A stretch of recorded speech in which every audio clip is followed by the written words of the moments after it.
Good afternoon and welcome to the Northern Institute's People, Policy and Place Seminar Series for 2021. My name is Professor Ruth Wallace. I'm the Director of the Northern Institute and the Dean of the College of Indigenous Futures, Education and the Arts. I'd like to acknowledge the traditional custodians of the land on which we meet today, and for those of us on site in Darwin, that is the Larrakia people. We pay our respects to Larrakia elders past, present and future, and further extend that respect to all Aboriginal and Torres Strait Islander people joining us today. And I want to add another thought that we heard from Paul Cormier from Lakehead University yesterday was, we don't live on the land, we live with the land. So how do we live with the land and with the people who are the custodians of that land? And how does that build the work we do every day? It's something that we think deeply about here and informs all of our work. Today we have self-confessed policy nerd Salli Cohen, presenting on her 20 or more years of experience, she's not admitting to how many years, working in policy development, implementation review and evaluation across a range of Northern Territory government portfolios.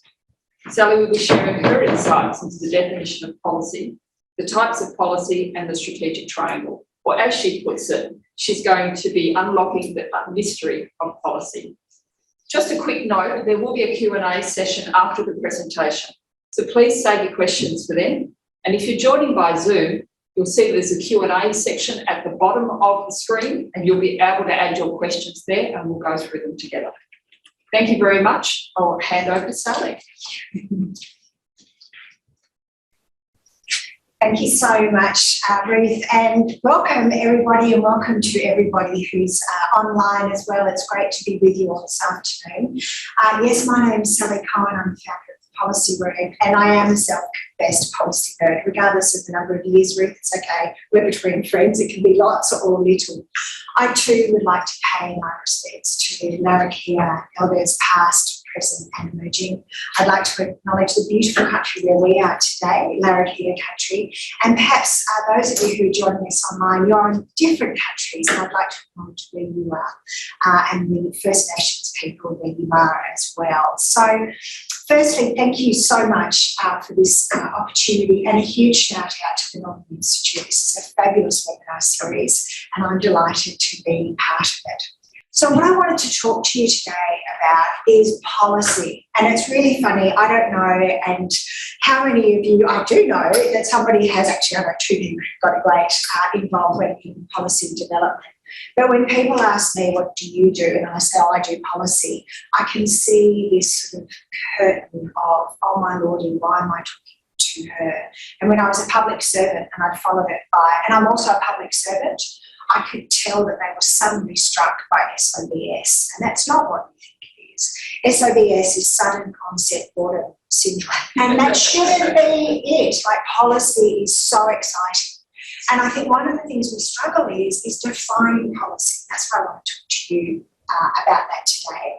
I want to talk to you about the types of policy, which also causes all sorts of grief and misunderstanding, and you think you're working on this type of policy, but no, the guys over in that team, they do that policy, don't you dare go near it. And then possibly my favourite tool, the strategic triangle. Now, one of my problems is when I talk about policy, I can talk about it literally for hours, which is possibly not going to be particularly pleasant for any of us here today. So, lovely lady, when I get to that 30 minutes, if you could raise your hand and cough discreetly, I'm going to talk for about 30 minutes, 40 minutes, and then we'll go to the Q&A. So what is policy? And I think it's really interesting. When we look at the literature, it's clear that we haven't nailed, or many of us don't agree with the same definition as to what policy is. And I think that's possibly a reflection on our craft of policy.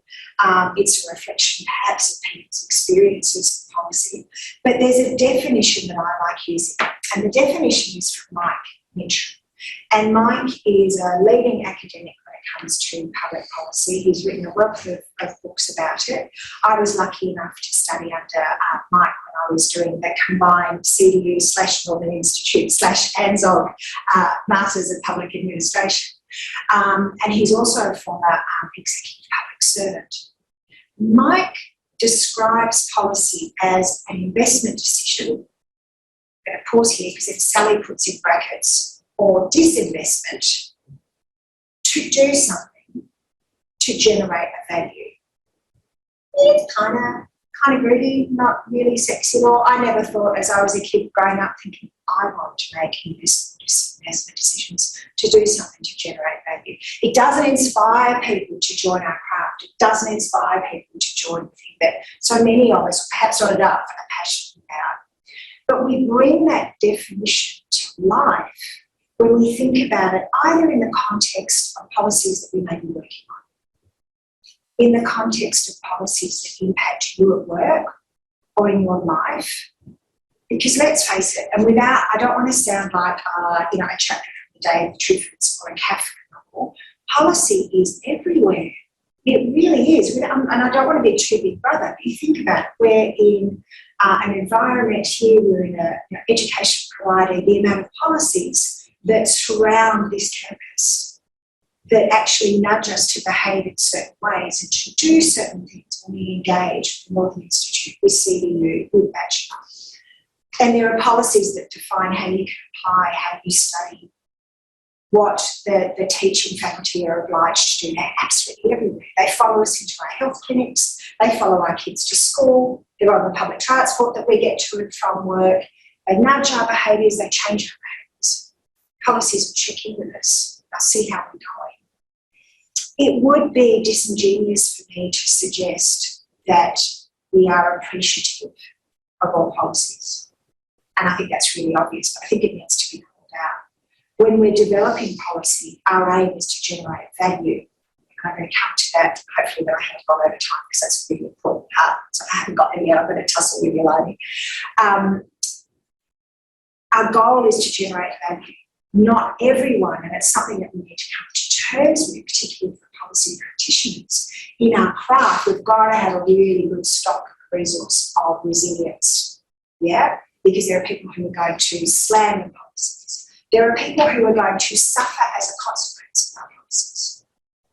That's hard, And if you're in big P policy, and I'm going to come to that in the second part, the different definitions of policy, policies that are generated by government, clearly they're the flavour of the government or governments of the day. So talking in an Australian context, I'm going to talk about those first two layers of government, being the federal government, which is also known as the Commonwealth government, and the Australian government, just to be clear. You've got three choices of what you want to call them, or state and territory governments. And sometimes as policy developers, we are asked to craft policy on a platform that we don't agree with. It's a really interesting conundrum. I think perhaps more importantly is there are people or things that are not going to be positively impacted by policies. Think about climate change. Think about the environment. Think about the debates that are raging across the world and very much recently in Australia about the policies to mandate vaccinations for all. It's that difficult not to have a conversation without talking about that thing, and I really try, but it provides such great examples of the environments of policy settings. So let's go back to that definition: an investment, disinvestment decision to do something to generate value. A really great example of our way to get our head around this is to think of politicians, not necessarily our favourite pastime, warranted, but cast your mind to politicians when you're in election mode. Elections being called, you've either got sitting members or wannabe politicians who go out on the campaign trail and they promise policy platforms. And you will hear them use language. If elected to government, I will, ... If we're returned to government, we will, ... And they're making a decision to do something if they are elected. There's a whole other discussion about whether they do that or not, of course, but it's a really good example. And I'm going to refer to two great examples, and there are so many. But both the current Prime Ministers of Canada and New Zealand, so Trudeau and Ardern, in their previous elections, and all political parties will do this, they come out with huge manifestos, all the things that they're going to do. And both of the sitting governments, as it were, had significant manifestos, and they both focused on housing. So Trudeau's angle was really around, we want to make sure that all Canadians, regardless of where you live, who you are, what your demographic is, your socio-economic environment. We want to make sure that everybody's comfortably housed. Ardern spoke to all New Zealanders, individuals and families, living in homes where they are safe and where they are warm. As she was talking to the value end of that definition. And why? I referred to before when I was doing my studies, and I wasn't aware of this, that there was a huge disaster in New Zealand that I think is still being felt today, similar to what Victoria has been through with the cladding disaster. And so many homes that were built or repaired were literally falling around people's ears, and it was a major disaster. And so her making a commitment to this value is people be safe in their homes, they would be warm in their homes, really spoke to her electorate. Yeah, and she was identifying and articulating the value that she wanted to generate through her policies. The investment decision she made was, we're going to be building this many houses, we're going to be building this many apartments, we're going to be increasing employment and trades, and training for trades. And this is the way that we're going to do it. Another great example, because it's not only politicians who get involved with big P government policy. ACOS, which is the Australian Council of Social Service, an extraordinary advocate for Australians who really aren't getting an equitable piece of Australia's pie. There's a really lovely ethical framework from Bill Wallace and David Holmgren, which is Earth Care, People Care, Fair Share. And I think what ACOS does is to really, constantly advocate and lobby for Australian governments to make sure that all Australians get that fair piece of Australia's pie. And back in 2020, when the government was talking about job seeker and job keeper, ACOS went in and lobbied hard. They wanted the Australian government to make a policy decision to invest further $25 a day per eligible participant of the job seeker program, so that they wouldn't be living in poverty. Yep, so it's really clear, the investment decision, Australian government, we want you to put this in the budget. We want you to put this on the books. Why do we want you to do this? We want you to increase the payment per person, $25 a day. What's the value? People won't live in poverty. Less risk. So when we use those political statements, it is easy to unpack it. It's not always easy when we're developing policy ourselves. And we're going to come and talk to this at the third section, but being able to articulate a value or values that your policy is going to generate is fundamental. If you can't identify and articulate what the value is, your policy is worth naught. And that's a horrible thing to say, but it has to generate value. And the people who you're working with, your stakeholders, your partners, that collective term we use, end user, which is not the greatest of term, but it's that catch-all phrase, right? We could be talking about students, citizens, patients, etc. That, and if they can't articulate what the value is, it's even worse. But we're going to come back to that. So I want you to keep thinking about this. A policy is an investment, a disinvestment decision to do something to generate value. And let's not forget, in the to do something, pick any verb you want. We're going to start, we're going to stop, we're going to research, we're going to commence, we're going to enhance. The options are endless. Yeah. So policy decisions also include stopping things, changing things, shifting things. Yeah. So now we're going to look at the types of policy. And, I kid you not, this causes extraordinary angst. And it's, a bit like when I said defining, policies like nailing jelly to the wall. And if I didn't say that, I meant to say it, so I better say it now. Defining policy is like nailing jelly to the wall. And I think it's the same for policy types. Now, I'm going to give you the list that I use. The most important thing I want you to take away from here is when you're working with people, when you're looking at a policy, be it from pure interest, or it might be part of some research that you're doing, or it's part of your workplace or your place of study, and you need to understand what the policies are. Be really clear. Make sure you understand what type of policy this is that you're reading, because it will couch it for you. It will frame it for you. Now, there's a hierarchy of policies, yeah? And while there's a hierarchy, the last thing I want you to go away thinking is the one at the top, the big P policy, the government policy, is the most important thing at all, and the one that I'm going to talk about last isn't. That's not the case at all. And the one that I'm going to talk about last is operational policy. Well, let me tell you, my friends, if you can't implement your policy, if you can't operationalise your policy through people on the ground who are going to be doing whatever it is that you need to happen with your policy, again, your policy is not going to fly. And we engage people the whole way through our policy development. Policy is not an activity that we do on our own.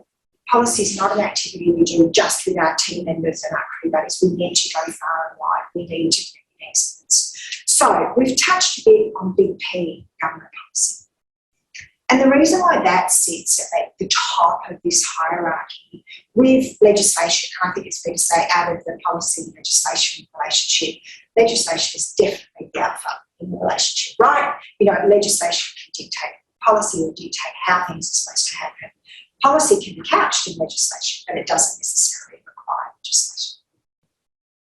So that big P, the policy that government set, really set the fabric and the framework of our environment, whatever level of government that is. And I think we experience that a lot here. I'm not sure where everybody else online is from, but certainly in the territory, as across Australia, we've got the experience of both Commonwealth policy and Northern Territory government policy. That's true of all the other jurisdictions. And it's how they see fit. They're the policy platforms that they want to come out that really shapes and is the personality of their term of leadership, their term of power. Yeah. And they may keep things going, and that's really interesting. And I think when we think about policies, we really want them to survive the iterations of government or iterations of leadership in the organisation we're working. You know, there are some policies that we really don't want to change, but it's not up to us. When we're in policy development, that decision doesn't fall to us. That falls to the decision maker. The next level is what I call strategic policy setting. Now, strategic policy is, I'm going to stick for 1 second in the government context. This is the way government agencies and departments bring to life the political policies. So we spoke about Trudeau and Ardern in their policy platform around housing. There's got to be a whole lot more work than just the police coming out saying we're going to do this, right? Agencies then are given their marching orders and they may be given a budget. In our current environment, there's less new money.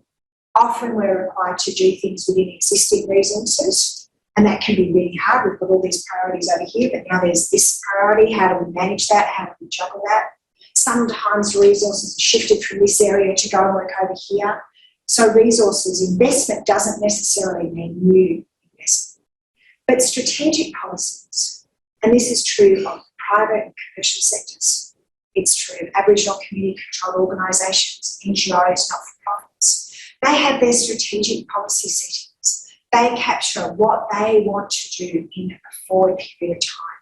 They capture their aspirations. They capture, this is what we are going to do. Yeah? And they'll be called a myriad of things, like business plans, strategic frameworks. But fundamentally, I'm going to say this, other people may not agree with me, these are all policies. Whether they call it a business plan or not, or a strategic plan, it's fundamentally a policy. Why? They're doing that whole, we're investing in this thing that we want to create something out of. Organisational policies are those policies within an organisation that provide the enabling environment to bring the strategic policy and that big P policy, if it's the case, to life. So when we think of organisational policies, you know, the most obvious ones that come to mind are your HR policies, your work health and safety. It might be around your organisational culture. This is the way we do business around here. It can also capture the individual business plans for organisations. Yeah. And again, it doesn't matter what sector you're in, what type of organisation you're in, or how big or small that organisation is. That's where you'll get that capture there. This is the way that we do our business. And those policies need to be brought to life. We were just having a chat earlier You can pump out 150 of these, and if they just sit on the intranet or on somebody's shelf at work and maybe at the CEO's office, really, you should just have a longer lunch because it's just not going to do anything. We have to actively invest in bringing policies to life. And how do we do that? We bring people along with us. We invite those who are going to be affected by it, impacted by it. We speak to those who are going to disagree with the policy hypotheses that we're working on. There's policy gold when people disagree. It's not always pleasant, but, you've got to get in there because you can find things that actually just give your policy that pivot. And the last one I'm going to talk about is operational policy. This has 5,400 different terms. Honestly, it could be operational policy, procedures, guidelines, processes, standard operating policies. Honestly, it goes on for a day. And again, it's so important because these operational policies are telling people within an organisation or within a particular environment, you don't necessarily have to work there, right? When we go out, there are certain codes of behaviour and things way that we're supposed to act and things that we're not supposed to do. People need to understand that if they're doing things as part of their job, there are some things that are absolutely mandated in operational policies. I'm just going to use that catch-all phrase for a moment. When we do this is exactly the way that you're going to do it. Good example, all those, first responders, emergency, police, fire. There are procedures that they absolutely need to follow to the letter. They've got to be able to do that. And then there are other operational procedures which allow for discretion. So they'll give a context. They'll say you really need to think about these things in your decision-making process. When you're going to make the decision, we want you to have considered X, Y, and Z. But you're making the decision. Our policy is protecting you. Now, in an organisation, if it's not clear whether it's a mandated operational policy or this one, you can make the decision, you're the expert, we leave that with you, a whole lot of angst. What's crazy is even within the same organisations, there are different understandings of what policy means. There are different understandings even within the same group of what an operational policy is and isn't. And I was asked recently, can we do it by using the who, what, where, why, and how? To a point, but every single type of policy is going to consider who, what, where, how, and why. Even the big P government policies, which don't get into the nitty-gritty, they're going to be talking about how they're going to, we're going to do this by building 150,000 more houses. The people who are going to be involved, the who, or we've got a whole lot of trades involved, we've got First Nations landowners involved, we've got people who are going to be living in the houses who are involved. What is it we're doing? So at every level, and that is true also as you go through the different types of policies. So while sometimes you can divvy it up and say, those big strategic policies and the big P policies, they give you the why, they absolutely do. But you've got to find that out throughout that whole cascade of policy type. Oh my God. Perfect. So the last thing I'm going to talk about is the strategic triangle. And conflict of interest, I love the strategic triangle. Take me on if you want to say we don't, because I love it. The strategic triangle. So Mark Moore and Mark's merry band of, I'm assuming, researchers, academics, assuming public servants, I'm assuming private sector.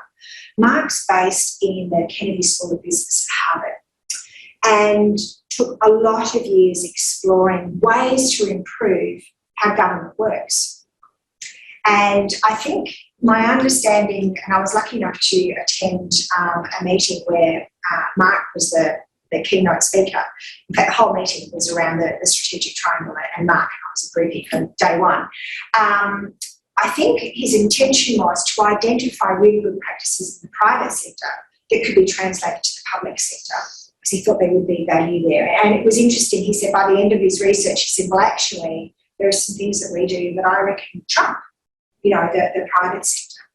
And so he created, after extraordinary research and I imagine robust debate and some banging of heads, a really simple tool called the strategic triangle. And if you fancy drawing a triangle, please feel free. So on one side of the triangle, he's got the authorising environment. And I'm going to explain all of these to you. It's got the authorising environment. He's got capacity and capability. And at the bottom, he's got public value. Now, just as a thought, public value makes complete sense to governments, to the public services of the world. It makes complete sense as well also to Aboriginal community-controlled organisations, NGOs, etc. But private or commercial organisations might capture their understanding of value differently. This still holds true. And this holds true to regardless of what policy type you're working on. Yeah? And regardless of what phase, we have policy development, we've got implementation, we've got review, monitoring, and we've got evaluation. And then there will come a point in time when policies are ceased. It might be superseded by something else, or they might be completely chopped at the knees. That's a whole decision-making process. Before I get stuck into the strategic triangle, I just want to be really clear. There's two big misnomers about policy. One is it's all about writing.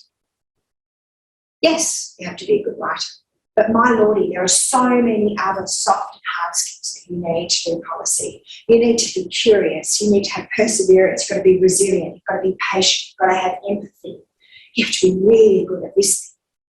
You've got to have hard skills about being able to do data analysis, to be able to do research, to be able to brief, to summarise. It's not just about writing. Don't be fooled. Writing is really important, but it's not the only thing. The other big misnomer about policy, and we see this a lot in policy textbooks, and my respect to the authors of these books, but we talk about the policy cycle. And you do this thing here first, you tick that off, that's lovely. We've defined what the problem is, because policy is often defined as a problem. And actually, we've got to remember policies are opportunities there. And then we'll go and we'll engage with our stakeholders, tick that box, and we'll go and do our research, ticks that box, and then we get back and, oh my lordy, it's done. In all of my 20 plus years in policy development, I have never, ever, ever experienced a cycle. What I've experienced is an absolute roller coaster, right? You get your marching orders about bringing policy developed here, and you think, oh, okay, I'm heading in that direction. You go up and down and around and back and forth. Hello.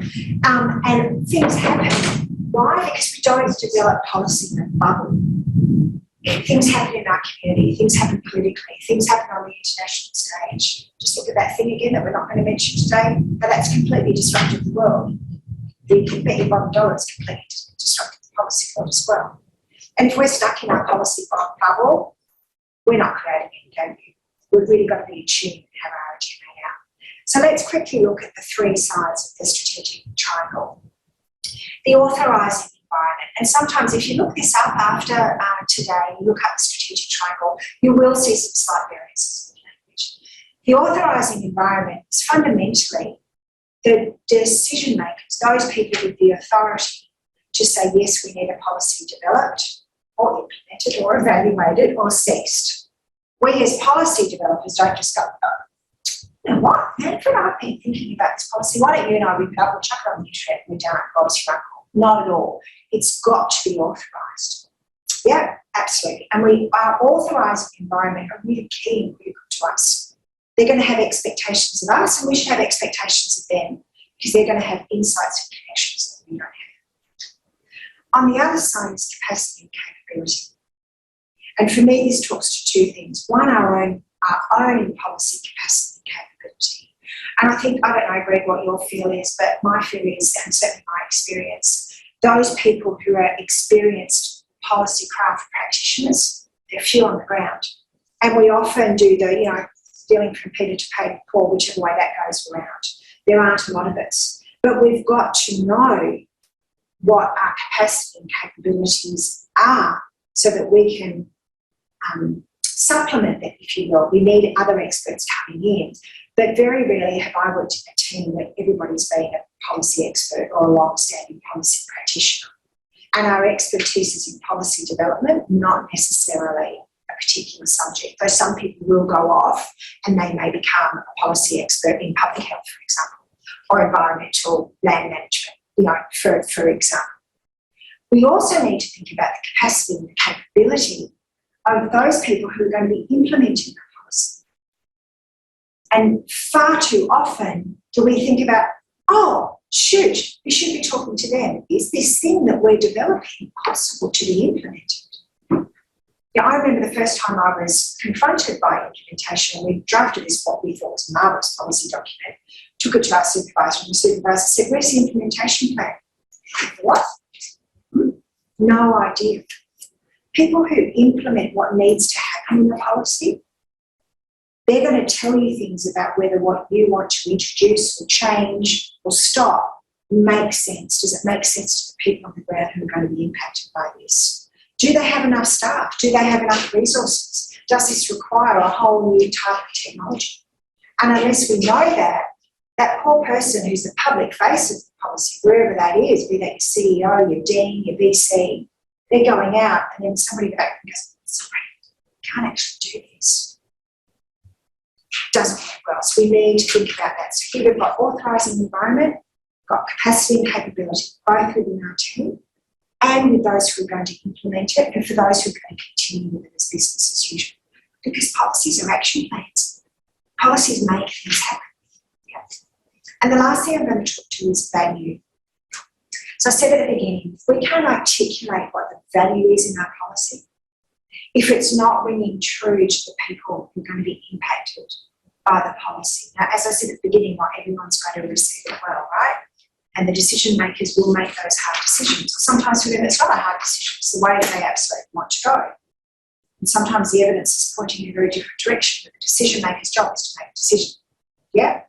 Even though at times we really want to take that delegation comment and do our decision making ourselves, it's not our gig. But we have to be able to articulate what the value is. And by articulating a value, we are saying out loud that this value is measurable. We can measure if we've succeeded. We can measure if it's doing what we want to do. And we need to think about measurements way at the beginning when we're starting to develop policy. Because sometimes, and we need to, I'm not a data person at all, so I've always gone to colleagues who say, yep, you can measure this, there are these proxies or these data sets. I said, beauty, lovely, great, we'll use those. Or it might be, that's not measurable. And I'll go back to her journey again. She said, when New Zealanders feel safe in their homes, how do you measure safe? So these are discussions that we really need to have right at the beginning. I really encourage you, go and look up the strategic triangle and start to doodle it everywhere. I was a bit like a lovesick teenager when I first came across the strategic triangle. I wrote it on everything because it really helped me position my thinking. It really helped me go, hang on a minute, we've got other things and other people we need to think about. I think, Lani, you'd like me to stop there? I'm going to stop there. Thank you. I'm going to sip my water. I think we've got maybe now some time for questions. Are people in the room comfortable that I go to the questions online? Or are there any burning questions here? Do you want me to? Okay, I might go one off the list and then back to the room. So excuse me for people who are online, I'm going to have to turn my back to you for a minute. So Arena, Arena, you've got lots. Oh, okay. So you volunteer in a 6-week advocacy.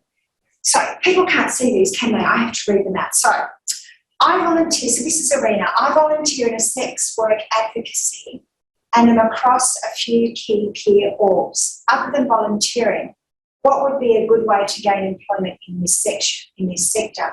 You know what, Arena, I'm not the person to really ask that question, but there must be people in your organisation that you can ask that to. I'm sorry, I really not sure. What's the most exciting and meaningful policy decision you've worked on personally in your career? I can tell you there are two in terms of sectors that I've worked on that really marked me. One was when I worked in the area of youth justice, and youth justice has such an important need for good policy. And it's a really challenging environment, and that's where you really see negative impacts of policy decisions. You think of the Australian government that set the criminal age of responsibility to 10 years old. Just think about the kids who are 10 who are at the receiving end of that policy decision. So youth justice for me was really challenging. It was possibly one of the most important areas that I worked in terms of we've got to change these things, but also definitely the most challenging. The other one was when I was working on an early childhood development plan, and we had experts from health and from education, and across the board in different sectors. They NGO, Aboriginal community control, orgs, practitioners, and that was sensational. Both sectors are passionate about early childhood development, but they really needed to tussle with each other on some finer details. And as the policy nerd in the room, my job was just to facilitate that discussion and watch the policy come to life. And that policy is still in play today, which is pretty exciting. Alright, excuse me for 2 ticks. I'm going to turn you had a question. Hi, Stefan. Hi, Stefan. And so the question that came to my mind was about moral responsibility. And in relation to the definition that you've provided, where policy is an investment decision to do something, or it's an investment decision, and to generate value, to me, that language seems to evoke a market logic or a kind of viewing policies through a neoliberal lens, where everything is submitted to whether or not it generates value, as opposed to some kind of independent principle like justice or even not being. And so I was thinking in the context of that, we might throw back to, I know it's a classic example, probably overused, but the Nazi public servants who were implementing all of these policies and procedures to help deport Jews to their deaths. They would, this definition of policy seems to be one that they may well could have applied in their workplace settings. So I guess I'm suspicious, and I'm wondering what you think about having such a generalised and vague definition, one that doesn't actually track notions of justice or responsibility in any way. So just in case people online haven't heard, Stefan or Stefano? Yes.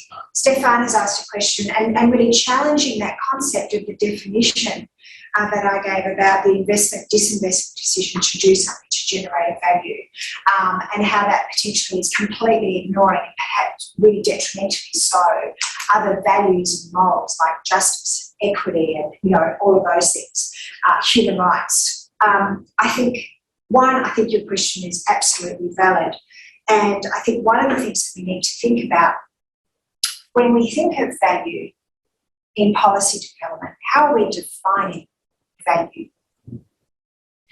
And so when I've worked on policy, Stefan, one of the things that we create is an ethical framework and a principles, a bit like a charter.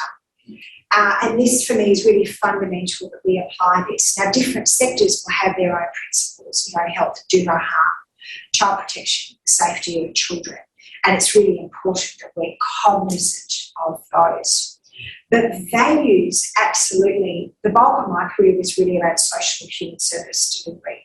So it was around those values of equity, of human rights, of making sure that those who are impacted by policy have their voice heard. So I spoke about the early childhood plan. How do we capture the voice of the child? Which for a long while was completely ignored. It just wasn't something that we thought about.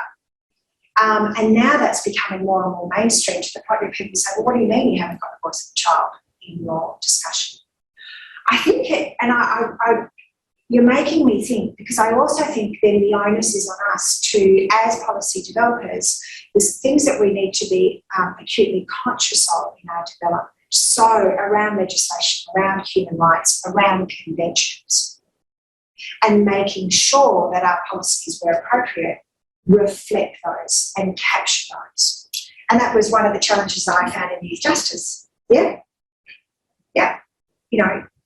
Decisions, so policymakers, we pull together evidence-informed advice to present policy options, usually 1, 2, usually 3.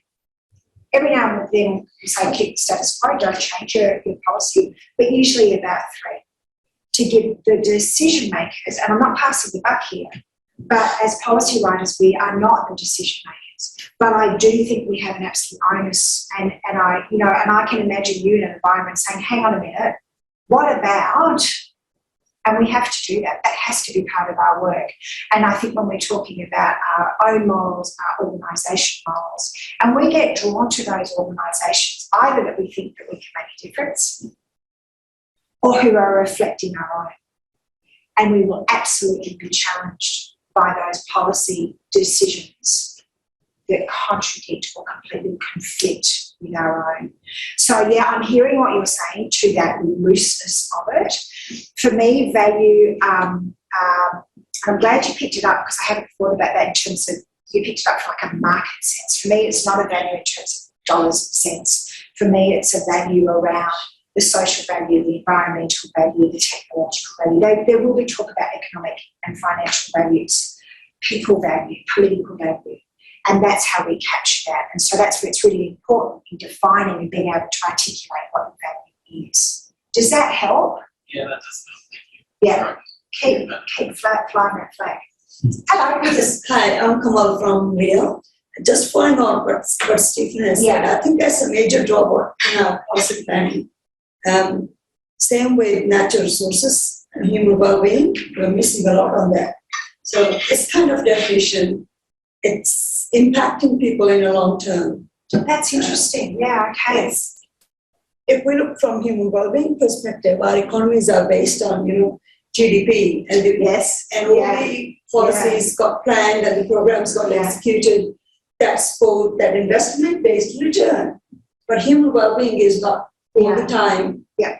And I think you've hit so if without the policymakers thinking in that space, how can we change that? We need real transformation thinking in this space so that we can start thinking about the holistic value for enhancing human well-being or well-being-based economies and to consider nature as part of our living. Yeah. Because this is such a narrow definition. When you said at the beginning, I was like, so that worried you? To me, it worries me because I'm an ecological economist.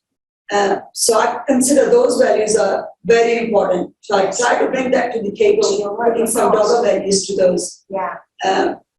Like for justice, you may think about, other values that's important, but nature often gets, ignored. That we take it for granted. But it's vital for our living. Absolutely. And so far in world economies, we don't consider it. And I think what we're seeing... And how can we kind of transform our policymakers thinking in that space? That's my question. Yeah. And so I think there are a couple of points there. And again, I think this is a really fascinating discussion. One, I think there's been a shift in terms of the tools and the measures that we use in policy. You're absolutely right, it was this complete, ROI, return on investment. It's all about the bottom line, wherever you were, whatever sector, whatever organisation, whatever your thing was, whatever your jam was, it was all ROI. I've certainly seen an increase in SROI, so social return on investment. We're also beginning to understand how do we measure the benefits or the adverse impacts to other things. I'm going to use the term things for the environment, for climate. And, when I think of that extraordinary young woman, Greta Thunberg, who has really changed that discussion. And, when we're talking about advocacy and lobbying to influence that big government policy decision-making, it's around, hang on a minute, you guys, men and women, you've got this absolutely wrong. And you've got to start thinking about these things. I think also the World Health Organization, in their sustainable goals, they've defined the most. Have you seen it? And you're absolutely right. As policymakers, no matter where we sit, how can we bring those in? How can they be part of our policy principles? Yeah. I think the rub point will be to whether your decision makers are on that page as well. So it's a constant, in a way, it's really interesting. As policy developers, you put your things, you put your evidence informed there. That's where it has to be. It's not about my decision or, we have to put the evidence there. And you know that well from your sectors, from your work. The decision makers make their decision. And so I think we all have a collective duty to keep lobbying. So I think you've raised really, really valid points. And I really appreciate that. Thank you. Hello, Christopher Darcy. So I know Christopher. Any thoughts on how we can define and measure policy capability in the public service? So thank you so much for coming. Have a lovely weekend to see you. So Christopher, I think there are a couple of things. I think one, we really need to start measuring people's policy experience, the time that people have spent in policy and the different types of policy they've been involved with, but really understanding and collectively building an understanding of what are those soft and hard skills that we need to really have a comprehensive policy capability and capacity in our city, whatever that may be. So I think they are some of the measures. Now, Christopher, you're far better than I am in terms of, is that something that we can measure, that we can put a number against, or can we triangulate it with, storytelling, which is a really, really important source of data. I'm sure you're going to take this up with me, Christopher, if I haven't answered how you wanted me to. I'm going to go back up. So, Alexander, in a nutshell, we need to legitimise policy by involving the community. Will impact? Absolutely. Couldn't agree more. The policy must have public value. Yes. The community should value the policy. I think, on this, Alexander, I think policy has value when the community, whoever makes up that community, sees reflected in their policy their aspirations, their hopes, what they believe should be happening next. The challenge is that doesn't always happen. I think that's the brutal reality of it, but I totally agree with you. Policy should be reflecting those people with whom we've engaged. We should be able to find ourselves in policy. Yeah, we should be able to say, this talks to me, this makes sense. But if I use the age of criminality again, 10-year-olds who look at that policy position, clearly they won't be looking at it from that perspective, but how could this possibly make sense? The other thing that you said, Alexander, the policy must be practical and implemented by those who understand the policy and are committed to it. Yeah, absolutely. So we need people who are involved in implementation, or it's going to become their business as usual to be involved from the get-go. And, committed to it. By bringing people in from the beginning, people are more likely to adopt it, to champion it. It becomes difficult if you don't agree with it personally. That's another decision-making step, right? But yeah, you've got a better chance. But not everyone in your team is going to be committed to it. That's the environment we live in. But, I think you've captured that really, really well. And you should have done this because you could have got it done in this seminar in 2 minutes. Arena. Just one. Sorry? Just one. So, okay. So, does anyone have another question here? No? I'll do. Okay, in the NT there is discrimination of sex workers. In Victoria, after a lot of hard work, we are finally rolling it out. However, after our review submission at the implementation submission, the Victorian government has asked the public to speak and survey their preferences, rather than asking sex workers who are faced with punitive legislation. Why do you think government doesn't engage with more sex workers in the community? So, Rena, I don't know that specific sector, but my gut feeling is sometimes there is a preference to talk to people who would have the same views or talk the same language. And sometimes, I think we're seeing more and more in the political landscape that, and the Grattan Institute, which is a fabulous institute that does a lot of policy and research work across Australia, will talk about the courage of older governments in Australia. So Hawke, Keating, and to an extent Howard as well, absolutely Howard, had courage to make policy decisions that weren't always popular decisions, but they probably generated the most change in their tenure. And they were long-serving prime ministers here.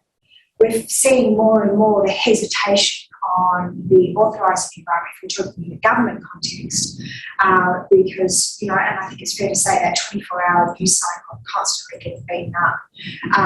And so while I don't know the exact answers to this, governments will make decisions, and sometimes the decision-making being we will follow these voices, or we want our positions and our policies to be informed by these voices, and that's part of their decision-making. I don't think it's the answer that you want to, but that's how I understand it. Am I done now? Thank you. Thank you all very much. And thank you to all of you online.